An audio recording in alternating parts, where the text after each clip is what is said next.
Rising Pakistan میں اس وقت ہمیں جوائن کیا ہے ماہم جمال نے، جو کہ ایک پاکستان کی لیڈنگ لائر ہے اور کچھ ایسے موضوعات آپ کے لیے چن کر لاتی ہیں کہ جن پہ جنرلی ٹیلی ویژن پہ کم بات ہوتی ہے، لیکن وہ ہم سب کی زندگیوں سے جڑے ہوئے ہیں۔ آج بھی بہت اہم موضوع ہے۔ خدا نہ خواستہ کسی گھر میں طلاق یا سیپریشن کی صورتحال ہو جائے، اللہ نہ کرے کہ کبھی کسی بھی خاندان، کسی بھی فیملی کو اس دشوار وقت سے گزرنا پڑے، لیکن ہم سب اس زندگی کا حصہ ہیں اور زندگی میں بہت سے مراحل آتے رہتے ہیں، اور ایسے میں پاکستان کے قوانین کو جاننا، خاص طور پہ بچوں کی کسٹڈی کے حوالے سے، کہ اگر خدا نخواستہ علیحدگی ہو جاتی ہے، طلاق ہو جاتی ہے، تو بیٹی بیٹا کس کی کسٹڈی میں جائیں گے، کس عمر تک جائیں گے، یہ تمام معلومات آج کے سیگمنٹ میں رائزنگ پاکستان میں لے کر آئی ہیں ماہم۔ گڈ مارننگ، السلام علیکم ماہم۔ السلام علیکم، کیا حال ہیں آپ کے؟ بالکل ٹھیک۔ سب سے پہلے تو آپ کو پی ٹی وی کی سالگرہ مبارک ہو۔ آپ کو بھی خیر مبارک۔ آپ کو آپ کا نیا سیٹ مبارک ہو۔ تھینک یو، آپ کو بھی بہت بہت مبارک۔ And it's such a refreshing set اور اٹس بیوٹیفل۔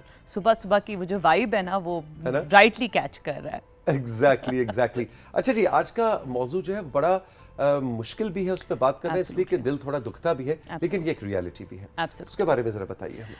آج ہم کسٹڈی لاز آف پاکستان کے اوپر بات کریں گے۔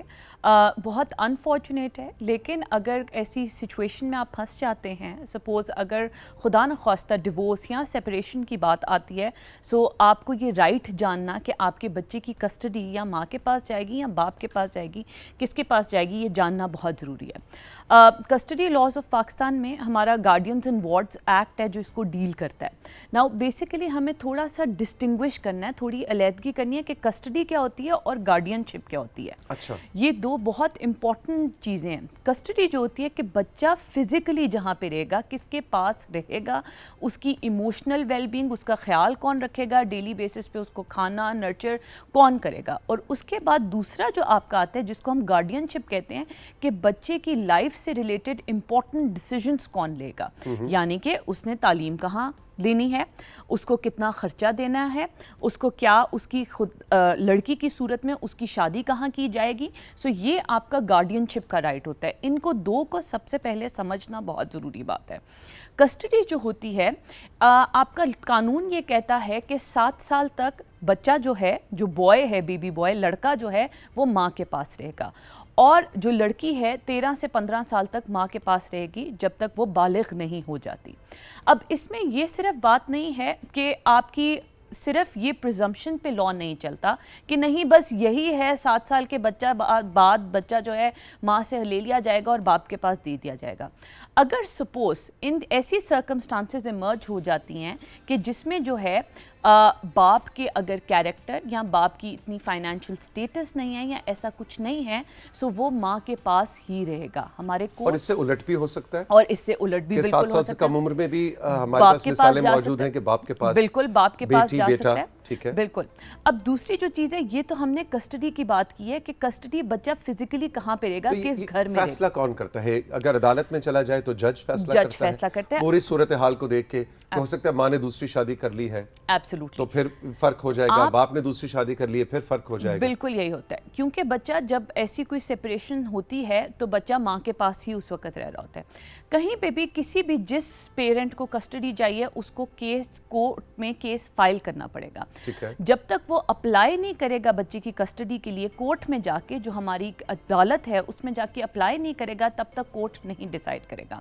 اب یہ تو بات معاملہ ٹھہرا کہ کورٹ میں اگر آپ جاتے ہو، بہت ساری سرکمسٹانسز میں ہم جس کو کہتے ہیں ایمیکیبلی سالو کرنا، مل بیٹھ کے ڈیسائیڈ کر لیتے ہیں، ایک کاغذ کے اوپر لکھ لیتے ہیں جس کو ہم ڈیڈ کہتے ہیں، اس کے اوپر لکھ لیتے ہیں آؤٹ آف کورٹ سیٹلمنٹ جس کو کہہ رہے ہیں کہ بجائے ہم کورٹ کے لمبے پروسیجرز میں پھنسیں، اس سے بہتر ہے ہم باہر بیٹھ کے آپس میں طے کر لیں کہ سپوز منڈے سے فرائیڈے تک بچہ ماں کے پاس رہے گا، سیٹرڈے سنڈے بچہ باپ کے پاس رہے گا، یا باپ اگر کہیں ابراڈ ہے یا ایسی کوئی بھی سرکمسٹانسز ہیں تو ان ٹائم پہ بچہ ماں کے پاس رہے گا، اور اس کے بعد یا ایون ادروائز یا بعد میں بچہ سمر ویکیشنز میں باپ کے پاس چلا گیا۔